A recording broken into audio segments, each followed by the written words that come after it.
to them for cleats. Some wore them, some didn't, but I was like, okay, this is just my little appreciation gift to them. Because they don't be having a lot of... The NFL world has been completely turned upside down, and it all started with someone nobody expected. Shedeur Sanders was supposed to be just another project quarterback, picked late in the 5th round and quietly developed on the sidelines. Instead, he's become the most talked about rookie in recent memory, and Nike is getting ready to offer him what could be the biggest endorsement deal any first-year player has ever seen.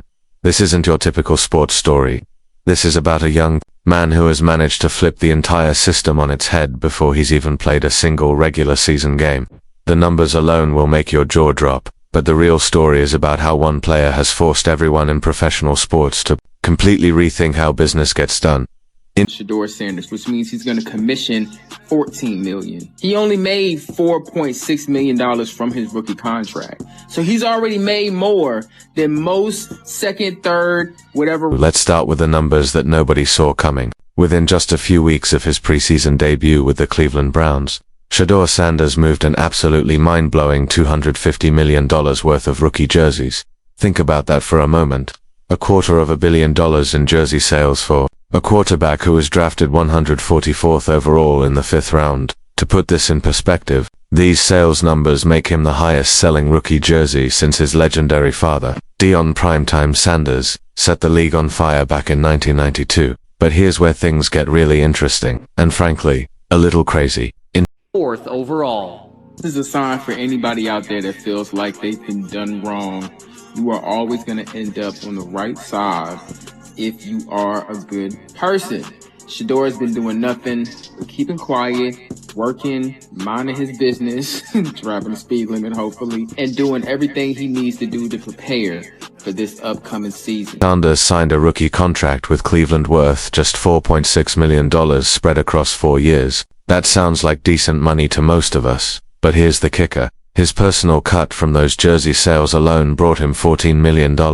Yes, you heard that right. He's already made 3 times more money from jersey sales than his entire 4-year contract is worth, and he hasn't even started a regular season game yet. How is this even possible? It all comes down to something completely revolutionary called the Prime Equity Clause that Sanders managed to get written into his rookie deal. This clause gives him a percentage of every single dollar that gets made from his name, image, and likeness. We're talking about jerseys, sponsorship deals, content creation, and even behind-the-scenes footage that features him. Instead of being treated like just another employee who gets a salary and nothing else, Sanders negotiated to become a true business partner. He gets a piece of the pie from everything that makes money using his brand. This kind of deal structure has never been seen before in the NFL, and it's making team owners and league executives extremely nervous behind closed doors. The clause is called Prime Equity. This clause gives Sanders a percentage of revenue generated from merchandise, sponsorships, and promotions linked to his name and likeness. That's what I said. It wasn't that his character was stupid. It was trying to... so smart. Yeah. That's why he got picked so far back, because apparently his agents wanted this clause in the contract. Interview. For why are they nervous? Because if Shedeur Sanders can negotiate this kind of deal as a 5th-round pick, what's going to stop the next wave of talented athletes from demanding exactly the same thing? This could completely change how rookie contracts work across the entire league. But this success didn't just appear out of thin air. Nike saw something special in Sanders long before anyone else caught on. Way back in 2024, when Sanders was still dominating college defenses at Colorado, Nike made him their very first NIL football athlete. This wasn't just some simple endorsement deal where he puts on their logo and calls it a day. Sanders was actually building a complete brand that deliberately echoed his father's legendary partnership with Nike back in 1992, especially those iconic Air Diamond Turf sneakers that became a cultural phenomenon. By the time the 2025 draft came around, Nike had already committed completely to the Sanders brand. They broke months of social media silence just to put a spotlight on this young quarterback. They released exclusive cleats designed specifically for him, custom sneakers that you couldn't get anywhere else, and even ran an artistic campaign called Poetry in Motion that connected his incredible college career to his professional future. Then came draft night, and everything went sideways. Everyone in the football world expected Sanders to get picked much higher. There was serious first-round buzz around him, and at worst, people thought he'd go in the 2nd round. Instead, he kept sliding down the board until the Cleveland Browns finally grabbed him at number 144 overall in the 5th round. The whispers that followed weren't pretty. Anonymous team executives started spreading rumors that he was entitled and difficult to work with. They claimed he had terrible body language and was more interested in building his personal brand than actually playing football. These character attacks weren't random complaints from frustrated scouts. Many people now believe they were carefully coordinated hits designed to hurt his draft stock. Or because teams were scared of his contract demands and that revolutionary prime equity clause. Nike didn't even blink. If anything, they pushed even harder. In the days leading up to his first preseason game, they flooded every social media platform with Sanders content, custom cleats, special colorways of the Air DT Max 96, highlight reels with captions like "Only a matter of time." When he finally stepped onto the field against Carolina, Nike got exactly what they had invested in. Sanders completed 14 passes for 138 yards and threw 2 touchdowns. The poise and accuracy he displayed turned all that skepticism into genuine excitement overnight.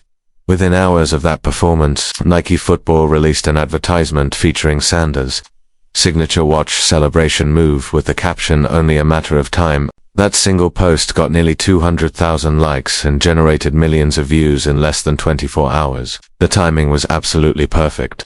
But nobody was prepared for the massive scale of what happened next. Within that same week, jersey sales went completely through the roof. What was supposed to be just another preseason game footnote became the biggest endorsement story in all of professional sports. Sanders had accomplished something that no rookie had ever done before. He had created a financial powerhouse before he'd even started his first regular season game.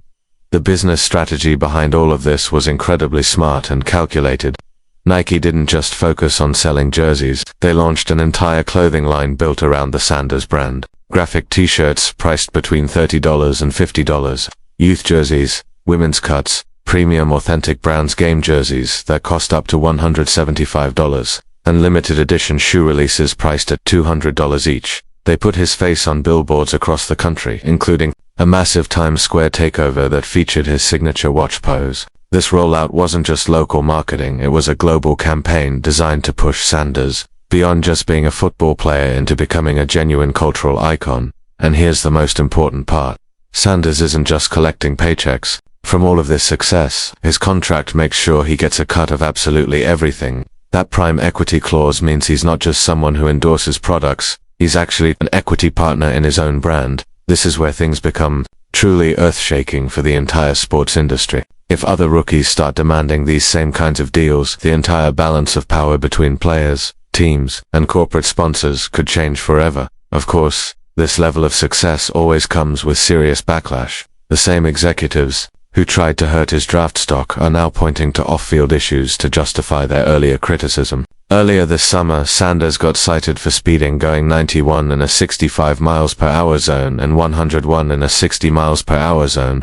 Now, speeding tickets aren't exactly unusual for NFL players, especially Browns players, but the media coverage around Sanders was much harsher, much louder and much more personal than what other players typically receive. Critics jumped on these incidents as proof that he's immature and irresponsible, while completely ignoring the fact that veteran stars like Myles Garrett had received similar citations without facing anywhere near the same level of public outrage. Then there are the ongoing character attacks. Media reports keep calling him entitled, claiming he blames his teammates for problems, and saying he carries himself with arrogance.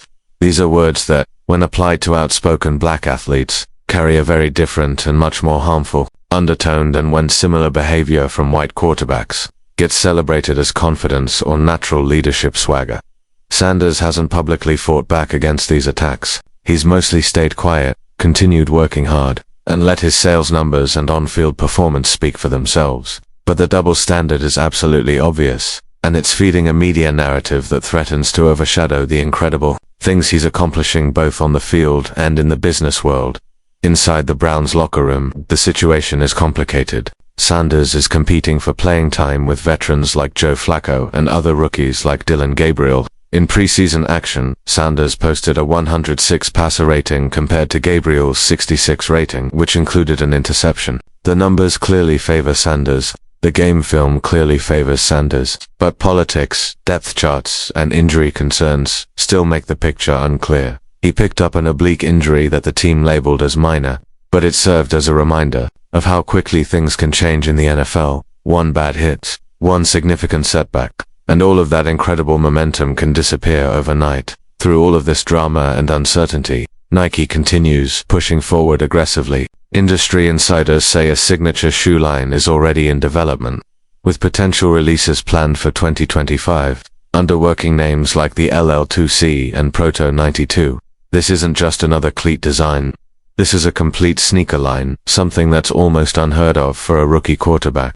Nike is betting that Sanders isn't just a talented player. They believe he's a genuine cultural force, and they're willing to structure their entire partnership to grow alongside him rather than just pay him for short-term endorsements. That's the real long-term strategy here. Nike's approach isn't about renting influence for a season or two. It's about building lasting equity in exactly the same way Sanders structured his contract. Every marketing campaign, every new product, every viral social media moment is designed to tie him to the Nike brand for the next decade, not just the next season. And the strategy is clearly working. The social media engagement alone has increased Nike's usual football post performance by 4 times. Influencers, industry insiders, and even rival brands are sharing the content. The buzz has moved beyond simple marketing into the creation of genuine cultural moments. Still, the biggest question continues to hang over everything. Can Shedeur Sanders handle all of this pressure? Can he filter out the constant noise, stay focused on football, and avoid becoming a cautionary tale where business success outpaces actual performance? That's what analysts and critics keep asking, and it's a completely fair question, because for all the money or the marketing campaigns, or the unprecedented contract clauses, absolutely none of it will matter if he can't win football games when it counts. Nike can sell sneakers, the Browns can sell jerseys, but the only thing that truly silences critics in the NFL is winning games.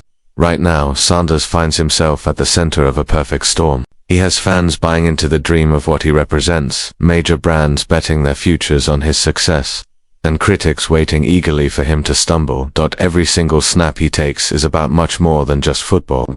It's a referendum on whether this entire model of athlete empowerment actually works in the real world. If he succeeds, he won't just be another successful quarterback. He'll become the blueprint for a completely new era of sports business. If he fails, the establishment will point to him as definitive proof that rookies should never be given this kind of power and control over their careers and earning potential. The stakes have become higher than anyone could have imagined for a 5th-round draft pick, and that's exactly what makes this story so compelling and important. Shedeur Sanders isn't just playing football for the Cleveland Browns. He's playing for the future of how athlete contracts work, the future of endorsement deals, and the future of what it means to be more than just an employee in professional sports. Because right now, the sales numbers are absolutely real, the hype is completely real, and Nike is already making moves to lock it all down with a deal that could go down in history as the most important rookie endorsement contract ever signed.